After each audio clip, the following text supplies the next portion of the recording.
everyone.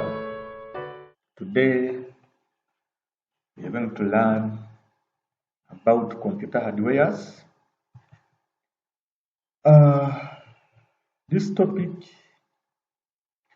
is subsidiary for ICT by Kiza Norbert, e-learning coordinator, URD team. You can also visit our website, which is www.urdtedu.ac.ug.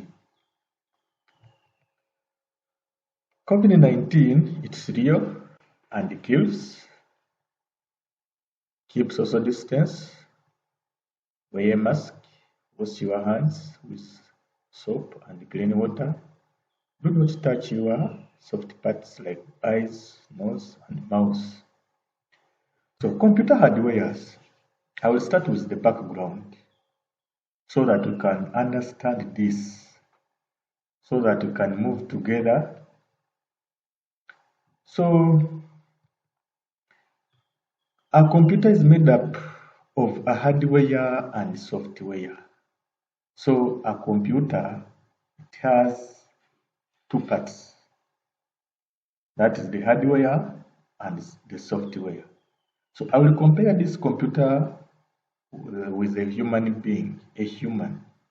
So also we humans, we have two parts. If I can ask you, how many parts do you have? Yes, I know you have legs, hands, eyes, head, and others. But as a human, you have two parts. That is the body and the soul, which is your mind. So the body you can touch and feel it that I have touched. You can touch the leg that I have touched the leg. You can feel the arm, you can feel head, you can feel any part of your body. So these body parts, they have tasks they do. And for them to do anything, to perform a task, for example, the legs to move, they must get instructions from your mind, from the soul. So the soul tells the body what to do. Take an example, you are hungry, you want to move and take lunch. Your mind will tell you that I'm hungry. And you to know that you are hungry, which means your stomach will have nothing. So what you are supposed to do,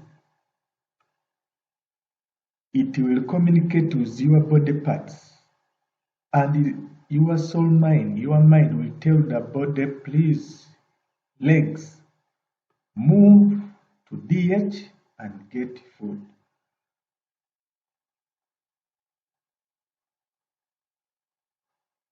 The mind tells your body what to do, gives instructions to your body. Why am I bringing out this? I'm trying to compare computer with a human. Anything which you can touch and feel that I have touched, like the body of a human being, it is called physical parts because you can touch and see. Anything which you cannot touch, those are non-physical, those are intangible parts. You cannot touch a mind, you can't touch your soul. Back to computer. I can touch a keyboard, I can touch a mouse, I can touch a printer, but I cannot touch Microsoft Word, I cannot touch PowerPoint, which means a hardware, it's like the body of a human being. A software, it's like a soul. You can touch a hardware, but you cannot touch a software. And a software tells the hardware what to do. Hope we are together there. So a hardware is any physical part of the computer which you can touch and feel that I have touched something. Some examples, those are monitors, keyboard, mouse, disk, scanners, printers, speakers, and the other parts. So our main outcome it is by the end of this topic, you should be able to use and describe the functions of common hardware devices. So we have few hardware devices here. Let me pick my pointer here, my highlight. Also, I pick the color which I will use. Let me also use this red so that you can see very well. So we have this, which is the system unit. We have a portable media. We have printer, scanner, external hard disk, card readers or writers for memory cards, digital cameras, microphones, flash drive, we have modems, mouse, speakers, we have a monitor, we have webcam, and more other. So these devices, they do a lot of things. So we are going to see these things. That's why I will continue with the introduction of a computer hardware.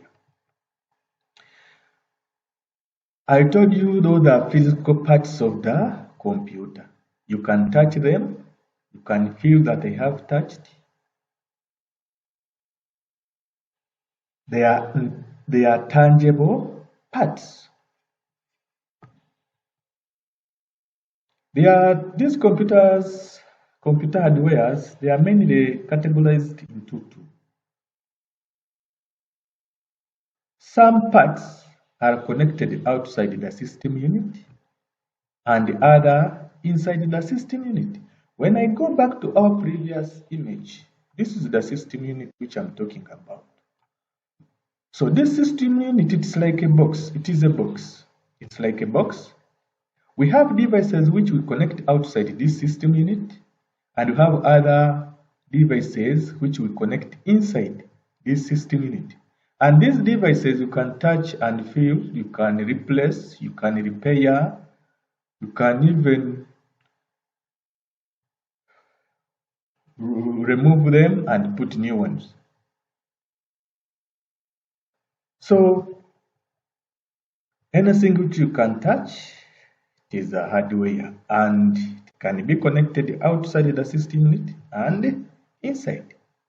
So I told you a system unit is a box, it is a system case like a computer device that contains the internal components of a computer. So it contains internal components, but we can attach external components on it. So we want to see what are those components which are connected outside the system unit and inside the system unit. Outside the system unit are connected externally, which means you connect from outside, and they are known as peripheral. The word peri comes from a Latin word peri. Peri means, the word peri means outside. So a peripheral device is any piece of hardware that can be connected to a computer from outside. So that's why a peri means outside, and outside a system unit we connect other devices, and those devices are peripheral devices. If they can ask you list down 4 peripheral devices, you just list down devices which are connected.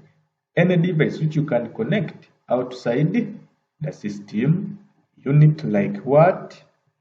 Like a keyboard, mouse, screen, and others as they are listed here. You have these notes, make sure you revise them. So these devices, we connect them outside the system unit. But what are those devices which we connect inside the system unit? Because we have seen we have devices which are connected outside the system unit, and we can also have other devices inside the system unit. Inside the system unit are known as system unit hardware. This can only be seen and touched when the box is open. So when I say inside, and I have told you system unit, it's like it is a system box. It is a box with the internal hardware parts. So for you to see those parts, you must open that system unit, system case, and see parts which are there. So you can't touch internal parts of a hardware in the system unit without opening.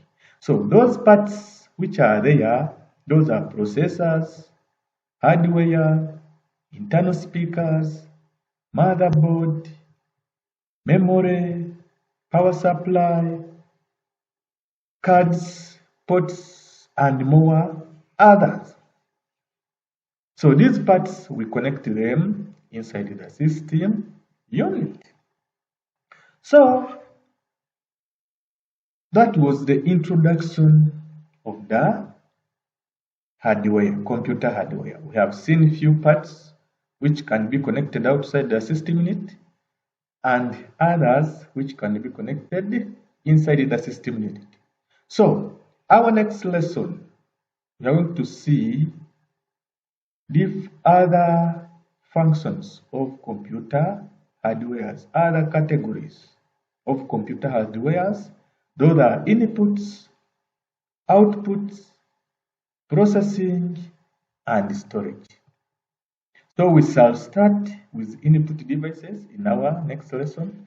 Please make sure you start my first lesson, then you continue to the second, third, and the others. Don't start with the third lesson, then you go back, because you will not understand these things very well, because it is the process, step by step. So you can't, the first step is to understand what are the hardwares. Then we shall see those hardwares which are there and how they can be used. So thank you for listening. Let's meet in our next lesson where we are going to have input devices, and we shall identify the basic input devices. We distinguish them by their characteristics,